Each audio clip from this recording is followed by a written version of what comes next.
আমরা গাজার দিকে তাকাই, ফিলিস্তিনের দিকে তাকাই, উইঘুরের দিকে তাকাই এবং আমাদের পার্শ্ববর্তী দেশ ভারতের কাশ্মীরের দিকে তাকাই, সব জায়গায় আমরা দেখতে পাই যে আমাদের মানবতা ভুলন্টিত হচ্ছে।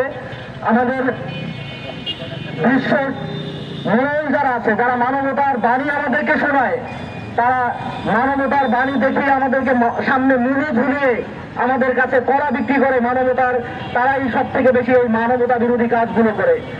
যখন ফিলিস্তিনের 54,000 নারী এবং শিশু মৃত্যুর কারণ হয় তারা, সেটা তাদের কাছে হয় আত্মরক্ষা।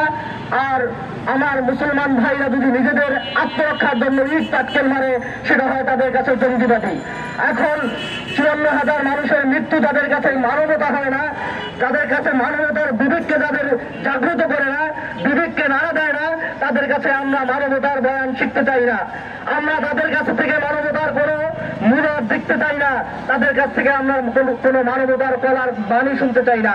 আমরা চাই বিশ্ব শান্তি। এই বিশ্ব শান্তির জন্য যেভাবে কুল্লু মিল্লাতু ওয়াহিদার তারা একত্রিত হয়েছে, সমস্ত কুফরি শক্তি একত্রিত হয়েছে, তেমনি ভাবে সকল মুসলিম শক্তিকে একত্রিত হতে হবে। আজকে আপনাদের মিডিয়ার ভাইদের মাধ্যমে আমরা বলতে চাই, বিশ্ব মুসলিম শক্তি হওয়ার রাষ্ট্রগুলোকে তারা যদি একত্রিত না হয়, কুল্লু মিল্লাত ওয়াহিদার বিপরীতে কুল্লু মুসলিম ওয়াহিদা না গঠন করতে পারে, তাহলে পৃথিবী থেকে মুসলিম শব্দটা বিলীন হয়ে যাবে।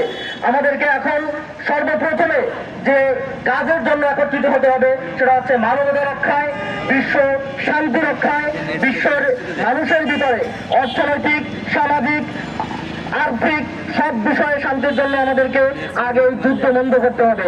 যারা নিজেদের রক্ষার পরিবর্তে বলে, তা বলতেছে ইরান যদি নিউক্লিয়ার বোমা তৈরি করে তাহলে সেটা আমাদের জন্য হুমকি স্বরূপ। কিন্তু তারা যদি নিউক্লিয়ার বোমা তৈরি করে সমস্ত বিশ্বের জন্য হুমকি তৈরি করে রেখেছে, সেটা নিয়ে তাদের কোনো গান নাই, তাদের কোনো কান্না নাই।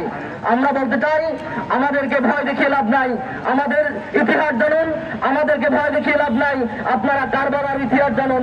আমরা যুদ্ধ নয়, আমরা প্রতিরোধী আমাদের সর্বশক্তি। আমাদের পরাজয় হওয়ার ভয় নাই, আমাদের প্রতিরোধ হওয়ারই সর্বশক্তি। সবচেয়ে বলবো, আমাদের যত মুসলিম রাষ্ট্র আছে, আমরা বাংলাদেশি মুসলিম রাষ্ট্র হিসেবে আমরা বলবো ইরানের পাশে আছি আমরা, এবং সমস্ত মুসলিম রাষ্ট্রের পাশে আছি, এবং দিন শেষে আমরা ইনসাফের পক্ষে আছি। ইরান যদি কোনো একটা অমুসলিম কান্ট্রি হতো এবং তার উপরে যদি ইসরায়েল হামলা চালাইতো, তার বিরুদ্ধে আমরা অবস্থান নিতাম, এবং ভবিষ্যতে যদি চালায় তার বিরুদ্ধে আমরা অবস্থান নেব। আমরা মানবতার পক্ষে, ইনসাফের পক্ষে। ইনকিলাব জিন্দাবাদ।